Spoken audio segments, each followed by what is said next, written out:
Antologi Pembacaan Firman Tuhan yang Maha Kuasa.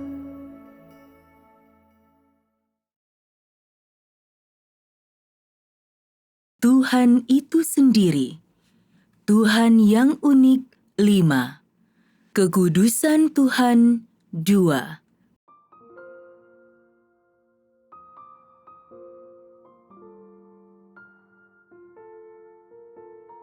Mengenai kekudusan Tuhan, meskipun ini mungkin merupakan topik yang sudah dikenal, topik ini adalah topik yang ketika didiskusikan mungkin menjadi sedikit terasa abstrak bagi sebagian orang, dan isinya mungkin agak terlalu mendalam. Ini karena di masa lalu orang jarang membahas aspek praktis dari topik ini. Namun, tidak perlu khawatir. Kita akan membahasnya secara perlahan dan aku akan membantu engkau semua untuk memahami apa arti kekudusan Tuhan. Untuk memahami orang macam apakah seseorang itu, lihatlah apa yang mereka lakukan dan hasil dari tindakan mereka, maka engkau akan dapat melihat hakikat orang tersebut. Apakah bisa seperti itu? Ya.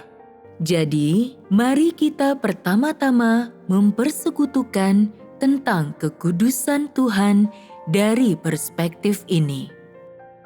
Dapat dikatakan bahwa hakikat iblis itu jahat, dan dengan demikian tindakan iblis terhadap manusia adalah selalu merusak mereka tanpa henti.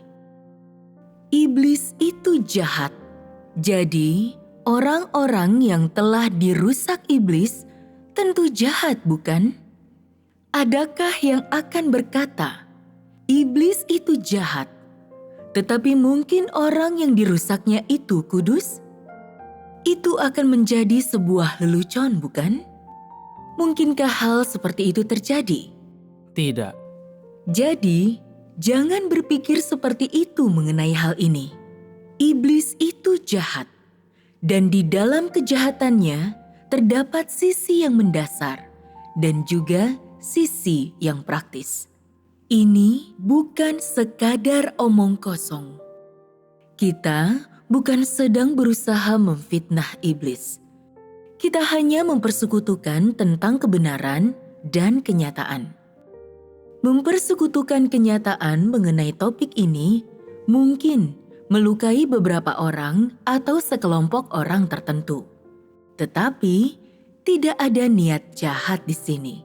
Mungkin hari ini engkau semua akan mendengar tentang hal ini dan merasa agak kurang nyaman. Tetapi segera suatu hari nanti, ketika engkau semua mampu memahaminya, engkau akan membenci dirimu sendiri.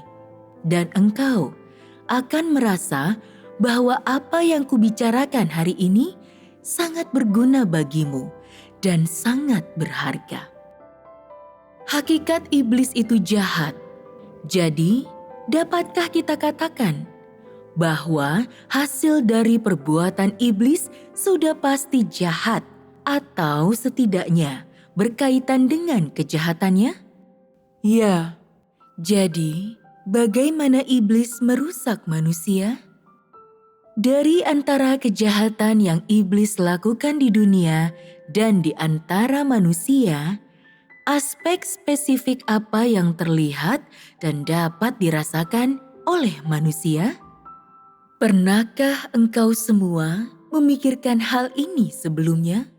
Engkau semua mungkin tidak terlalu memikirkannya. Jadi biarkan aku mengemukakan beberapa poin utama. Semua orang tahu tentang teori evolusi yang diajukan iblis, bukan? Ini adalah sebuah bidang pengetahuan yang dipelajari oleh manusia, bukan? Ya. Jadi, iblis pertama-tama menggunakan pengetahuan untuk merusak manusia dan menggunakan cara-cara jahatnya sendiri untuk menginformasikan pengetahuan kepada mereka. Kemudian, iblis menggunakan ilmu pengetahuan untuk merusak manusia, membangkitkan minat mereka pada pengetahuan, ilmu pengetahuan, hal-hal misterius, atau pada hal-hal yang ingin diteliti oleh manusia. Hal-hal berikutnya yang iblis gunakan untuk merusak manusia adalah budaya tradisional dan tahayul. Dan setelah itu, tren-tren sosial. Semua ini adalah hal-hal yang bersentuhan dengan manusia dalam kehidupan mereka sehari-hari. Dan semua ini adalah hal-hal yang berada dekat dengan manusia. Semua itu berkaitan dengan hal-hal yang mereka lihat, hal-hal yang mereka dengar, hal-hal yang mereka sentuh, dan hal-hal yang mereka alami. Orang bisa mengatakan bahwa setiap manusia menjalani hidupnya dengan dikelilingi hal-hal ini, tak mampu melepaskan diri atau membebaskan diri mereka dari semua itu, bahkan jika mereka menginginkannya. Dalam menghadapi semua ini, umat manusia tak berdaya. Dan satu-satunya yang dapat manusia lakukan adalah dipengaruhi, diinfeksi, dikendalikan, dan diikat oleh hal-hal ini. Manusia tidak berdaya untuk membebaskan dirinya dari semua itu. 1. Bagaimana iblis menggunakan pengetahuan untuk merusak manusia? Pertama-tama, kita akan membahas tentang pengetahuan. Apakah pengetahuan adalah sesuatu yang semua orang anggap sebagai hal yang positif? Paling tidak, orang berpikir bahwa konotasi dari kata pengetahuan itu positif, bukan negatif. Jadi, mengapa kita menyebutkan di sini bahwa iblis menggunakan pengetahuan untuk merusak manusia? Bukankah teori evolusi merupakan sebuah aspek pengetahuan? Bukankah hukum ilmiah Newton adalah bagian dari pengetahuan? Tarikan gravitasi bumi adalah juga bagian dari pengetahuan, bukan? Iya. Jadi mengapa pengetahuan tercantum di antara cara yang digunakan iblis untuk merusak manusia? Bagaimana pandanganmu mengenai hal ini? Apakah pengetahuan mengandung sedikit saja kebenaran di dalamnya? Tidak. Lalu apa hakikat pengetahuan? Berdasarkan apa semua pengetahuan yang manusia pelajari? Apakah berdasarkan teori evolusi? Bukankah pengetahuan yang telah manusia dapatkan melalui eksplorasi dan rangkuman kesimpulan didasarkan pada ateisme? Apakah ada dari pengetahuan ini yang berhubungan dengan Tuhan? Apakah pengetahuan ada kaitannya dengan menyembah Tuhan? Apakah pengetahuan berkaitan dengan kebenaran? Tidak. Jadi, bagaimana iblis menggunakan pengetahuan untuk merusak manusia? Kukatakan dengan tegas bahwa tak satu pun dari pengetahuan ini berkaitan dengan menyembah Tuhan atau dengan kebenaran. Sebagian orang berpikir tentang pengetahuan seperti ini. Pengetahuan mungkin tidak ada hubungannya dengan kebenaran, tetapi pengetahuan juga tidak merusak manusia. Bagaimana pandanganmu mengenai hal ini? Apakah engkau diajarkan oleh pengetahuan bahwa kebahagiaan manusia harus diciptakan oleh kedua tangan mereka sendiri? Apakah pengetahuan mengajarkan kepadamu bahwa nasib manusia ada di tangannya sendiri? Ya, Pembicaraan macam apa ini? ini omong kosong. Tepat sekali. Itu hanya omong kosong. Pengetahuan adalah topik yang rumit untuk dibahas. Secara sederhana, bisa kau katakan bahwa sebuah bidang pengetahuan tidak lebih dari pengetahuan. Itu merupakan bidang pengetahuan yang dipelajari atas dasar tidak menyembah Tuhan dan tidak memahami bahwa Tuhan menciptakan segala sesuatu. Ketika orang mempelajari jenis pengetahuan ini, mereka tidak melihat bahwa Tuhanlah yang berkuasa atas segala sesuatu. Mereka tidak melihat Tuhan sebagai yang bertanggung jawab atau yang mengelola segala sesuatu. Sebaliknya, yang mereka lakukan hanyalah tanpa henti meneliti dan menyelidiki bidang pengetahuan tersebut dan mencari jawaban berdasarkan pengetahuan. Namun, bukankah sesungguhnya jika orang tidak percaya kepada Tuhan dan sebaliknya hanya mengusahakan penelitian, mereka tidak akan pernah menemukan jawaban yang benar? Semua pengetahuan hanya dapat memberimu nafkah, pekerjaan, penghasilan, sehingga engkau tidak menjadi lapar. Tetapi pengetahuan tidak akan pernah membuatmu menyembah Tuhan. Dan pengetahuan tidak akan pernah membuatmu jauh dari kejahatan. Semakin engkau mempelajari pengetahuan, semakin engkau akan berhasrat untuk memberontak melawan Tuhan, untuk mempelajari Tuhan, untuk mencobai Tuhan, dan untuk menentang Tuhan. Jadi sekarang, apakah engkau mengerti apa yang diajarkan pengetahuan kepada manusia? Itu semua adalah falsafah iblis. Apakah falsafah dan aturan bertahan hidup yang disebarluaskan iblis di antara manusia yang rusak ada hubungannya dengan kebenaran? Semua itu tidak ada hubungannya dengan kebenaran. Dan faktanya, justru merupakan kebalikan dari kebenaran.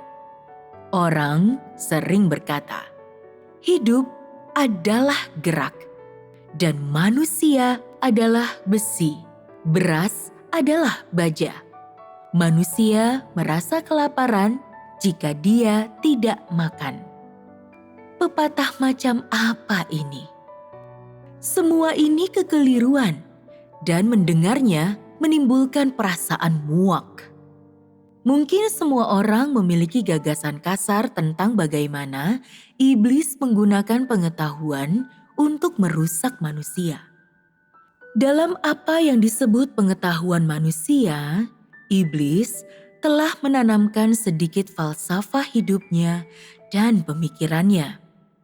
Dan ketika iblis melakukan ini, dia membuat manusia mengadopsi pemikiran, falsafah, dan sudut pandangnya, sehingga manusia dapat mengingkari keberadaan Tuhan, mengingkari kekuasaan Tuhan atas segala sesuatu dan atas nasib manusia. Jadi, ketika ilmu pengetahuan manusia berkembang dan manusia memahami lebih banyak pengetahuan, dia pun merasa keberadaan Tuhan menjadi tidak jelas dan bahkan mungkin merasa bahwa Tuhan tidak ada. Karena iblis telah menambahkan sudut pandang, gagasan, dan pemikiran ke dalam pikiran manusia, bukankah manusia itu dirusak selama berlangsungnya proses ini? Ya, Apa landasan hidup manusia sekarang? Apakah manusia benar-benar hidup berdasarkan pengetahuan ini? Tidak. Manusia mendasarkan hidupnya pada pemikiran, pandangan, dan falsafah iblis yang tersembunyi dalam pengetahuan ini. Disinilah terjadinya bagian mendasar perusakan manusia oleh iblis. Inilah tujuan iblis dan cara yang digunakannya untuk merusak manusia. Kita akan mulai dengan membahas aspek terdangkal dari pengetahuan. Apakah gramatika dan kata-kata dalam bahasa dapat merusak manusia? Bisakah kata-kata merusak manusia? Tidak. Kata-kata tidak merusak manusia. Kata-kata adalah alat yang digunakan orang untuk berbicara, dan kata-kata juga merupakan alat yang digunakan orang untuk berkomunikasi dengan Tuhan, terutama pada masa sekarang. Bahasa dan kata-kata adalah cara yang digunakan Tuhan untuk berkomunikasi dengan manusia. Semua itu adalah alat dan merupakan kebutuhan. 1 ditambah 1 sama dengan 2. Dan 2 dikali 2 sama dengan 4. Bukankah ini adalah pengetahuan? Namun, bisakah pengetahuan ini merusakmu? Ini adalah pengetahuan umum, pola yang sudah tetap, sehingga tidak dapat merusak manusia. Jadi, pengetahuan jenis apa yang merusak manusia? Pengetahuan yang merusak adalah pengetahuan yang bercampur dengan sudut pandang dan pemikiran iblis. Iblis berusaha menanamkan sudut pandang dan pemikiran ini ke dalam pikiran manusia melalui media pengetahuan. Misalnya, dalam sebuah artikel, tidak ada yang salah dengan kata-kata yang tertulis itu sendiri. Masalahnya terletak pada sudut pandang dan niat penulis ketika mereka menuliskan artikel tersebut. Juga isi dari pemikiran mereka. Ini adalah hal-hal yang bersifat rohani, dan hal-hal ini dapat merusak manusia. Misalnya, jika engkau sedang menonton acara televisi, hal apa di dalamnya yang dapat mengubah pandangan manusia? Apakah yang dikatakan para pemain, yaitu kata-kata itu sendiri, yang dapat merusak manusia? Tidak. Hal-hal seperti apa yang akan merusak manusia? Yang merusak adalah pemikiran inti dan isi dari acara tersebut, yang merepresentasikan pandangan-pandangan sang sutradara. Informasi yang terdapat dalam pandangan ini dapat mempengaruhi hati dan pikiran manusia. Bukankah demikian? Sekarang engkau semua tahu apa yang kumaksudkan dalam pembahasanku tentang iblis yang menggunakan pengetahuan untuk merusak manusia. Engkau tidak akan salah memahami hal ini, bukan? Jadi, kelak, ketika engkau membaca novel atau artikel, dapatkah engkau menilai apakah pemikiran yang diungkapkan dalam kata-kata tertulis tersebut merusak manusia ataukah menguntungkan manusia? Ya, kami dapat melakukannya sedikit demi sedikit. Ini adalah sesuatu yang harus dipelajari dan dialami dengan tempo lambat. Dan ini bukan sesuatu yang mudah dipahami dengan segera. Misalnya, ketika meneliti atau mempelajari suatu bidang pengetahuan, beberapa aspek positif dari pengetahuan itu dapat membantumu memahami beberapa pengetahuan umum mengenai bidang tersebut. Sementara, pada saat yang sama juga memampukanmu untuk tahu apa yang harus orang hindari. Misalnya, listrik. Ini adalah bidang pengetahuan, bukan? Bukankah engkau bodoh jika tidak tahu bahwa listrik dapat menyetrum dan melukai manusia? Namun, begitu engkau memahami bidang pengetahuan ini, engkau tidak akan ceroboh untuk menyentuh benda yang dialiri listrik, dan engkau akan tahu bagaimana menggunakan listrik. Ini adalah hal-hal positif. Apakah engkau sekarang mengerti apa yang telah kita bahas mengenai bagaimana pengetahuan merusak manusia? Jika engkau mengerti, kita tidak akan terus membicarakannya lebih lanjut, karena ada banyak jenis pengetahuan yang dipelajari di dunia, dan engkau semua harus menyediakan waktumu sendiri untuk membedakannya. 2. Bagaimana iblis menggunakan ilmu pengetahuan untuk merusak manusia? Apakah ilmu pengetahuan itu? Bukankah ilmu pengetahuan sangat membanggakan dan dianggap berbobot dalam pikiran semua orang? Ketika ilmu pengetahuan disebutkan, bukankah orang merasa ini adalah sesuatu yang berada di luar jangkauan orang biasa? Ini adalah topik yang hanya dapat disentuh oleh para peneliti atau pakar ilmiah. Ini tidak ada hubungannya dengan kami orang biasa. Apakah ilmu pengetahuan ada hubungannya dengan orang biasa? Ya. Bagaimana iblis menggunakan ilmu pengetahuan untuk merusak manusia? Dalam pembahasan kita di sini, kita hanya akan membicarakan tentang hal-hal yang sering manusia jumpai dalam kehidupan mereka sendiri dan mengabaikan hal-hal lainnya. Ada kata gen. Pernahkah engkau mendengar tentang gen? Engkau semua akrab dengan istilah ini, bukan? Bukankah gen ditemukan melalui ilmu pengetahuan? Apa sebenarnya arti gen bagi manusia? Bukankah gen membuat orang merasa bahwa tubuh adalah hal yang misterius?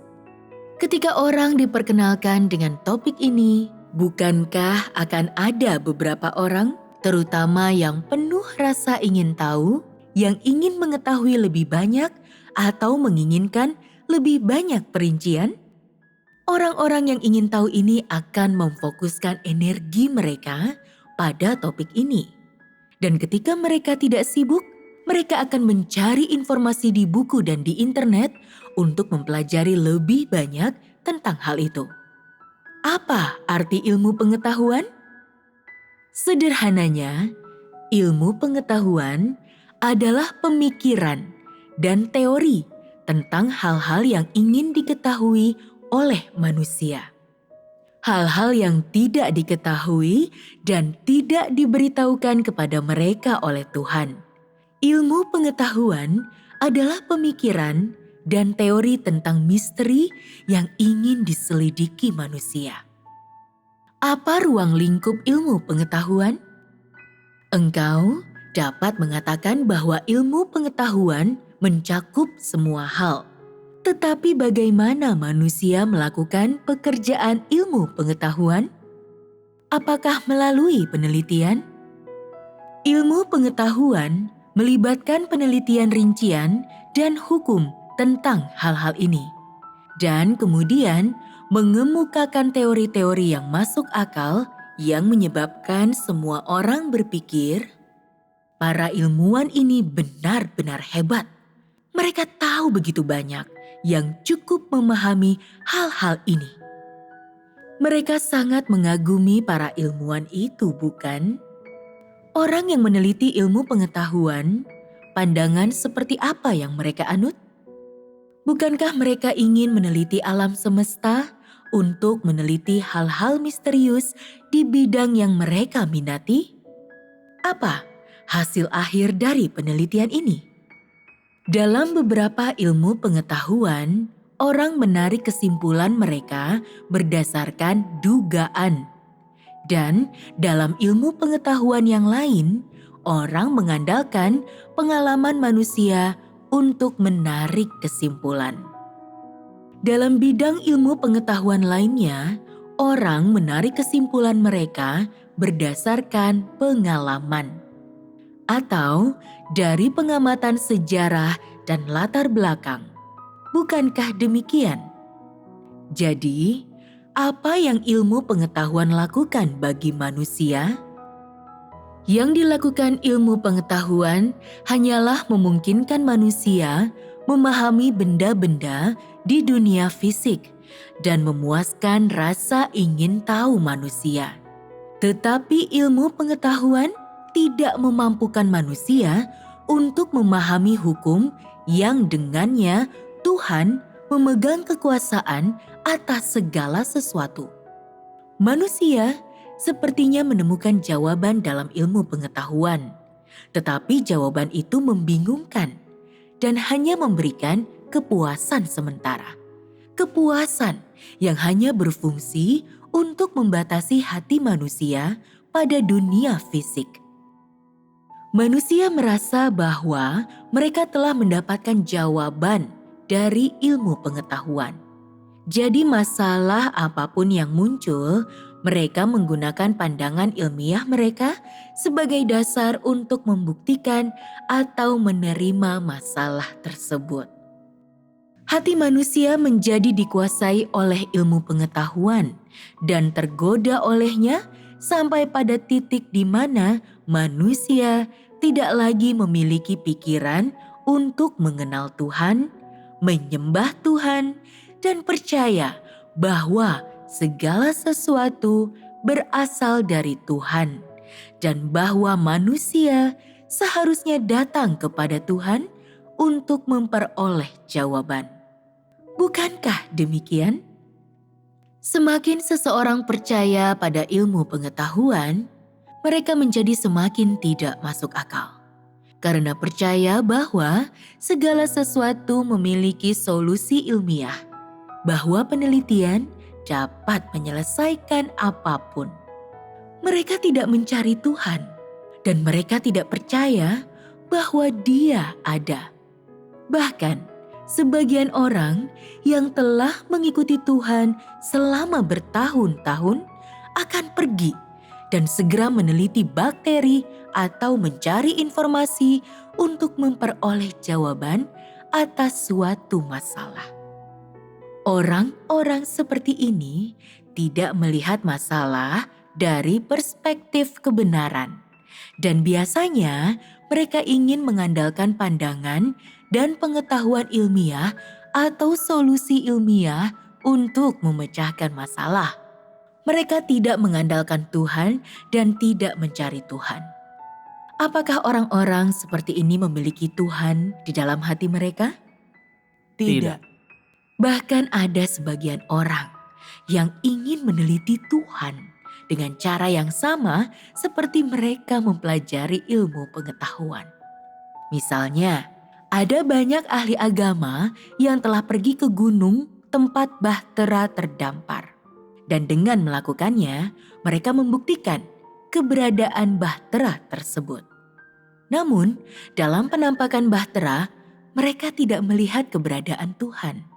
Mereka hanya percaya pada kisah dan sejarahnya.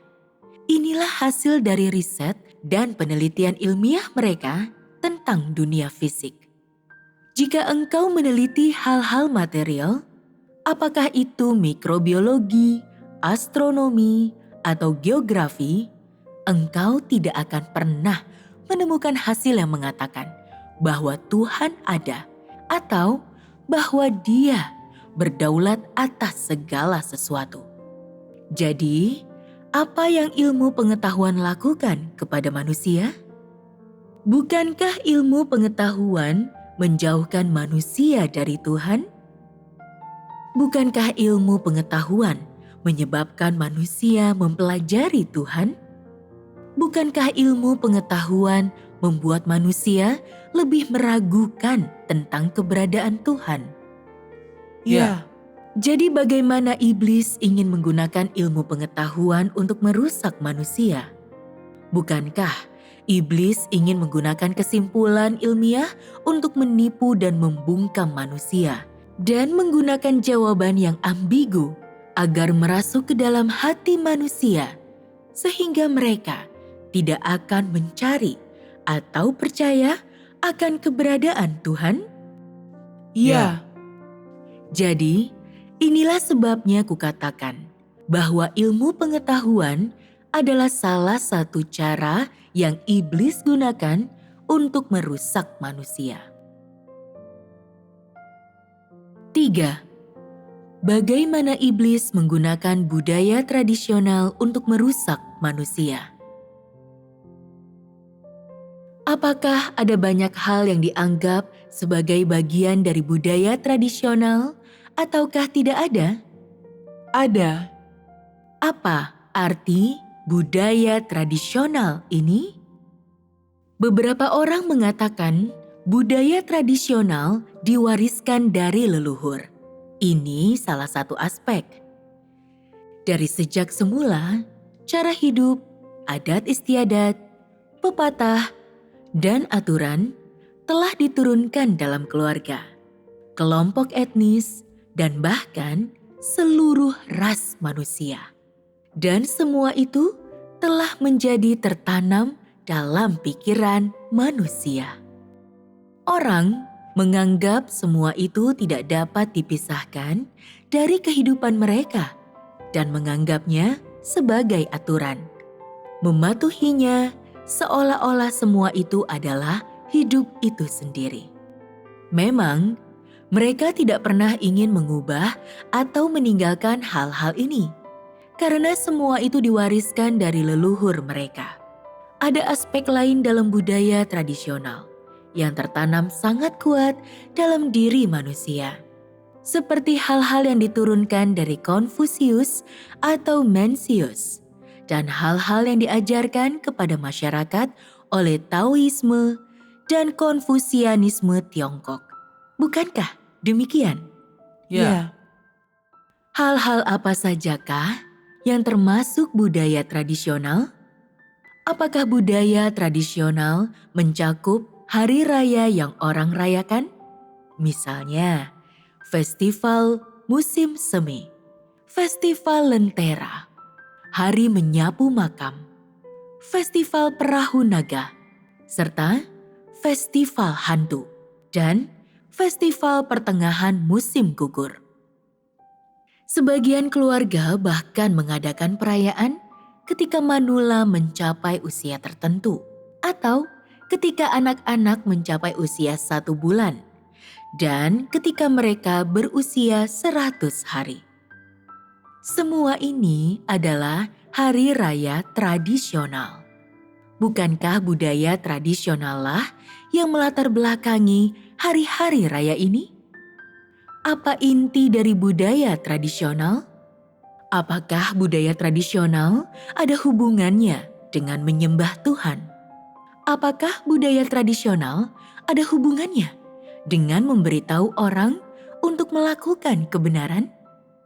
Apakah ada hari raya bagi orang untuk mempersembahkan korban kepada Tuhan? Atau untuk pergi ke mezbah Tuhan dan menerima ajarannya? Adakah hari-hari raya seperti ini? Tidak. Apa yang orang lakukan selama hari-hari raya ini? Pada zaman modern, hari-hari raya ini dianggap sebagai acara untuk makan, minum, dan bersenang-senang. Apa sumber yang melatar belakangi budaya tradisional? Dari siapa budaya tradisional berasal? Iblis. Budaya tradisional berasal dari iblis. Di balik hari-hari raya tradisional ini, iblis menanamkan hal-hal tertentu dalam diri manusia. Apa sajakah hal-hal ini? Memastikan orang untuk mengingat nenek moyang mereka. Apakah ini salah satunya? Misalnya, selama festival menyapu makam, orang merapikan kuburan dan mempersembahkan korban kepada leluhur mereka, sehingga orang tidak akan melupakan leluhur mereka. Iblis juga memastikan agar orang-orang ingat untuk bersikap patriotik, seperti misalnya pada festival Perahu Naga. Bagaimana dengan festival pertengahan musim gugur? Reuni keluarga. Apa latar belakang reuni keluarga?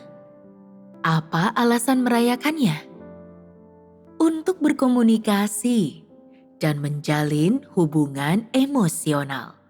Tentu saja, entah merayakan Tahun Baru Imlek atau Festival Lentera, ada banyak cara untuk menjelaskan alasan di balik perayaan-perayaan ini. Bagaimanapun, orang menjelaskan alasan-alasan itu.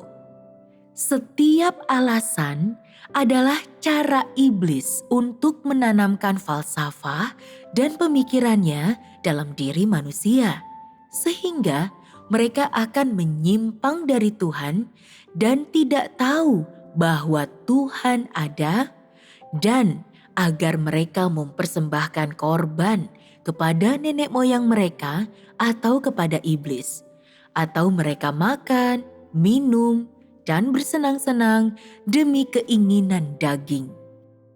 Saat setiap hari raya ini dirayakan, pikiran dan pandangan iblis ditanamkan jauh dalam pikiran orang-orang tanpa mereka mengetahuinya. Ketika orang mencapai usia paruh baya atau bahkan usia lebih tua, pemikiran dan sudut pandang iblis ini sudah mengakar jauh di dalam hati mereka.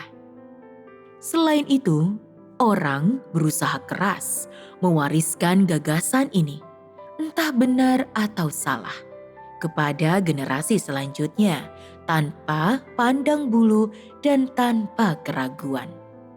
Bukankah demikian? Iya. Bagaimana budaya tradisional dan hari-hari raya ini merusak manusia? Tahukah engkau? Orang jadi terhambat dan terikat oleh aturan-aturan dalam tradisi ini, sehingga mereka tidak punya waktu atau energi untuk mencari Tuhan. Ini adalah salah satu aspek. Misalnya, semua orang mengadakan perayaan selama Tahun Baru Imlek. Jika engkau tidak merayakannya, bukankah engkau akan merasa sedih? Adakah tahayul yang engkau pegang dalam hatimu? Mungkin engkau merasa, aku tidak merayakan Tahun Baru. Dan karena Tahun Baru Imlek tahun ini adalah hari yang buruk, akankah sepanjang tahun ini menjadi buruk juga? Bukankah engkau akan merasa tidak tenang dan agak takut? Bahkan, ada sebagian orang yang belum melakukan pengorbanan kepada leluhur mereka selama bertahun-tahun, dan tiba-tiba mereka bermimpi di mana orang yang telah meninggal meminta uang kepada mereka. Apa yang akan mereka rasakan? Alangkah sedihnya orang ini sekarang butuh uang untuk dibelanjakan. Aku akan membakar sejumlah uang kertas untuk mereka. Jika aku tidak melakukannya, itu suatu kesalahan. Hal ini mungkin akan menyebabkan munculnya masalah bagi kami orang-orang yang hidup. Siapa yang tahu kapan musibah akan terjadi? Mereka akan selalu merasa agak ketakutan dan khawatir di dalam hati mereka. Siapa yang memberikan kekhawatiran ini kepada mereka? Iblis. Iblis adalah sumber kekhawatiran ini. Bukankah ini salah satu cara iblis merusak manusia?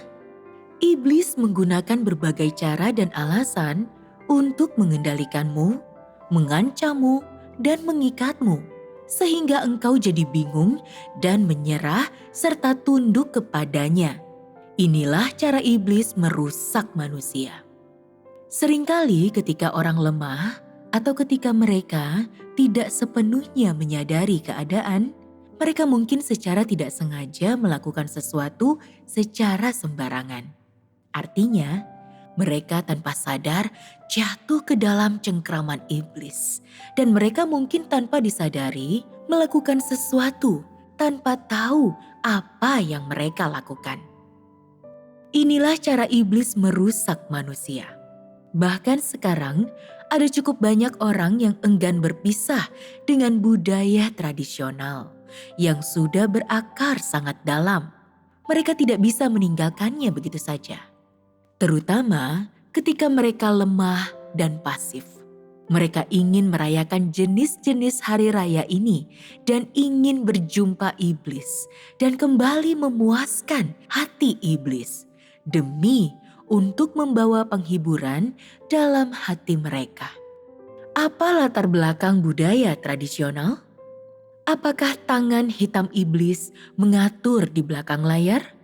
Apakah natur jahat iblislah yang sedang memanfaatkan dan mengendalikan? Apakah iblis mengendalikan semua hal ini? Ya. Ketika orang hidup dengan budaya tradisional dan merayakan berbagai jenis hari raya tradisional ini, dapatkah kita katakan bahwa ini adalah lingkungan di mana mereka sedang dibodohi dan dirusak oleh iblis?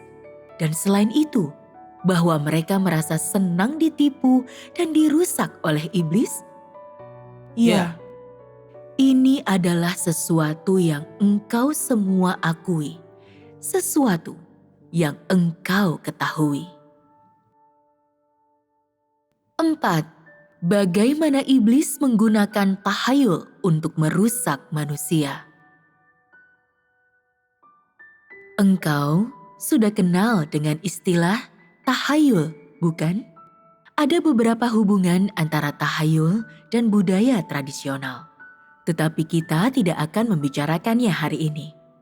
Sebaliknya, aku akan membahas bentuk tahayul yang paling umum ditemui. Ramalan, nujum, membakar dupa, dan menyembah Buddha. Beberapa orang membuat ramalan, yang lain menyembah Buddha dan membakar dupa. Sementara yang lain lagi meminta dibacakan nasib mereka atau meminta seseorang membaca raut wajah mereka dan mengatakan ramalan mereka dengan cara ini. Berapa banyak dari engkau semua yang pernah meminta orang untuk meramalkan nasibmu? Atau meminta orang membaca raut wajahmu? Ini adalah hal yang diminati kebanyakan orang, bukan? Ya. Mengapa demikian? Manfaat apa yang orang dapatkan dari ramalan nasib dan nujum? Kepuasan macam apa yang mereka dapatkan dari itu? Rasa ingin tahu. Apakah hanya rasa ingin tahu? Bukan sekedar rasa ingin tahu seperti yang kulihat. Apa tujuan ramalan? Kenapa ini dilakukan? Bukankah untuk mengetahui masa depan? Beberapa orang meminta peramal membaca wajah mereka untuk meramalkan masa depan. Yang lain melakukannya untuk melihat apakah mereka akan memiliki keberuntungan atau tidak. Sebagian orang melakukannya untuk melihat akan seperti apakah pernikahan mereka. Dan yang lain melakukannya untuk melihat keberuntungan apa yang akan terjadi tahun depan. Sebagian orang meminta peramal membaca wajah mereka untuk melihat akan seperti apa nasib mereka dan nasib anak lelaki atau anak perempuan mereka. Dan sebagian pengusaha melakukannya untuk melihat berapa banyak uang yang akan mereka hasilkan. Mencari bimbingan pembaca wajah tentang tindakan apa yang harus mereka ambil. Jadi, apakah ini dilakukan hanya untuk memuaskan rasa ingin tahu? Ketika orang meminta peramal membaca wajah mereka atau melakukan hal-hal semacam ini, itu adalah untuk kepentingan pribadi masa depan mereka sendiri. Mereka percaya bahwa semua ini terkait erat dengan nasib mereka sendiri. Apakah ramalan seperti ini berguna? Tidak. Mengapa ramalan ini tidak berguna?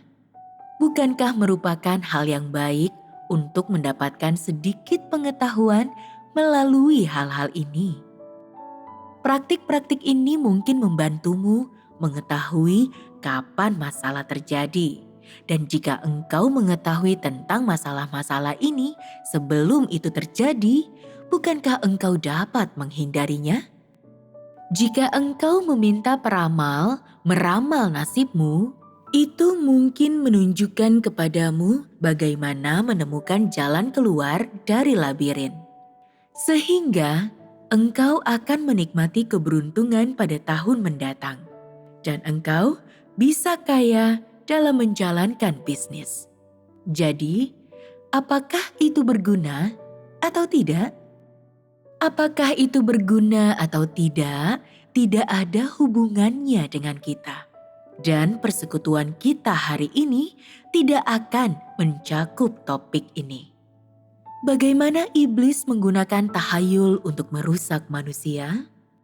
Satu-satunya yang ingin orang ketahui tentang hal-hal seperti ramalan, membaca wajah, dan nujum adalah agar mereka bisa tahu tentang seperti apa nasib mereka di masa depan dan seperti apa jalan di depan. Tetapi pada akhirnya, tangan siapakah yang telah mengendalikan semua hal ini? Tangan Tuhan. Semua hal itu berada di tangan Tuhan. Dengan menggunakan cara-cara ini, apa yang iblis inginkan agar diketahui manusia?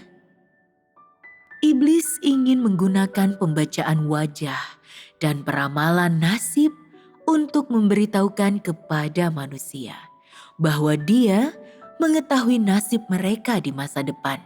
Dan bahwa bukan hanya tahu tentang hal-hal ini, tetapi dia juga mengendalikan semua itu. Iblis ingin memanfaatkan kesempatan ini dan menggunakan cara-cara ini untuk mengendalikan manusia sampai sedemikian rupa.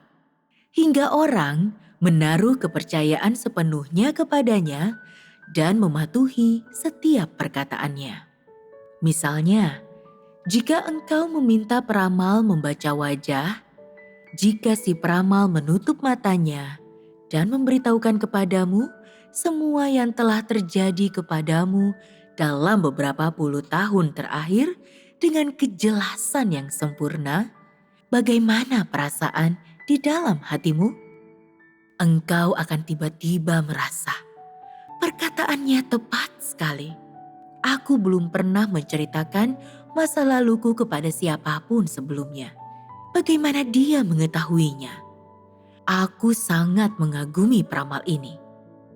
Bagi iblis, bukankah tidak terlalu sulit untuk mengetahui masa lalumu?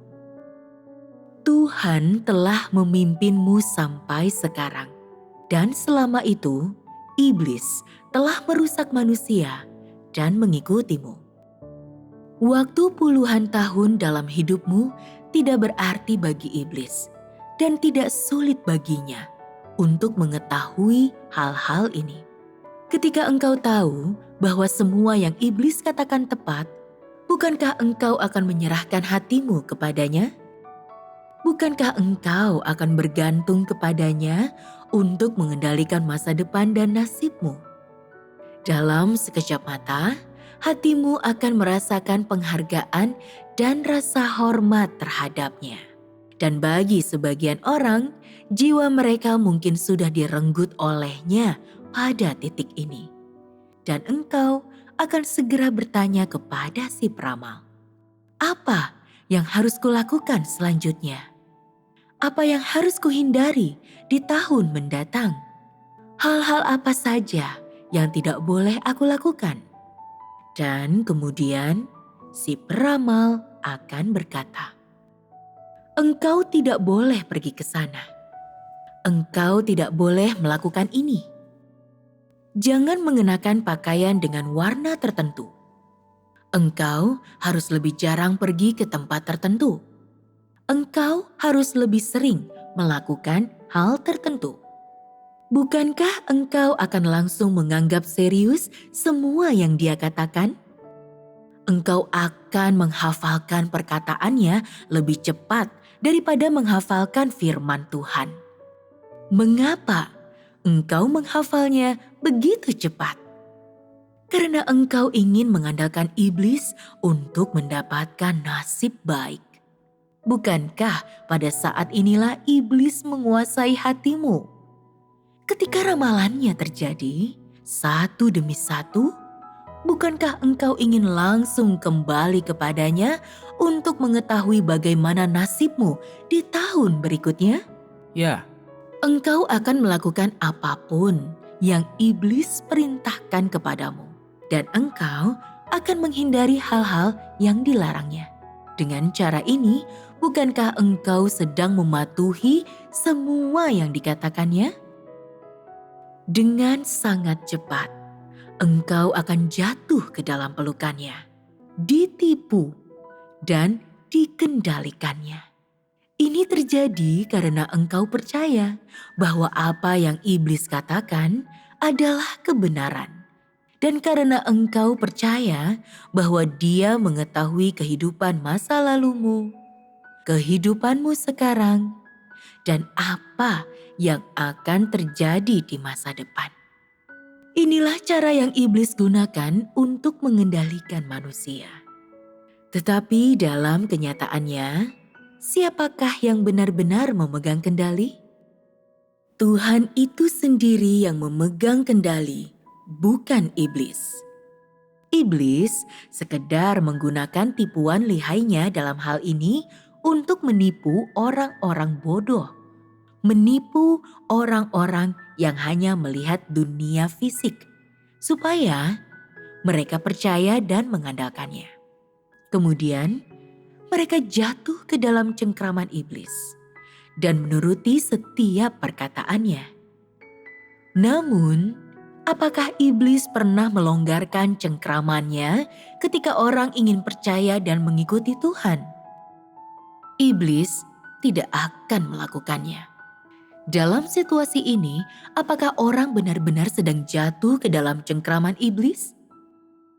Ya, Dapatkah kita katakan bahwa perilaku iblis dalam hal ini benar-benar tidak tahu malu?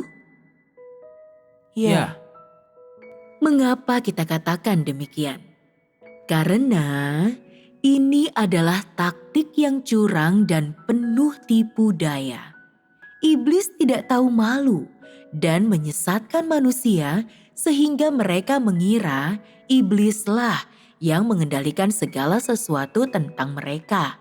Dan dialah yang mengendalikan nasib mereka.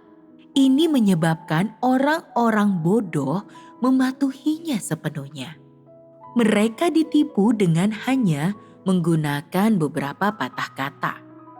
Dalam kebingungan mereka, manusia bersujud di hadapannya. Jadi, cara seperti apa yang iblis gunakan? Apa yang dikatakannya untuk membuatmu percaya kepadanya? Misalnya, engkau mungkin tidak mengatakan kepada iblis ada berapa orang dalam keluargamu. Tetapi dia tetap bisa mengatakan ada berapa orang dalam keluargamu. Juga usia orang tuamu dan anak-anakmu. Meskipun sebelum ini engkau mungkin curiga dan meragukan iblis. Tetapi setelah mendengarnya mengatakan hal-hal ini, bukankah engkau akan merasa bahwa dia sedikit lebih dapat dipercaya? Kemudian iblis mungkin mengatakan betapa sulitnya pekerjaan bagimu akhir-akhir ini.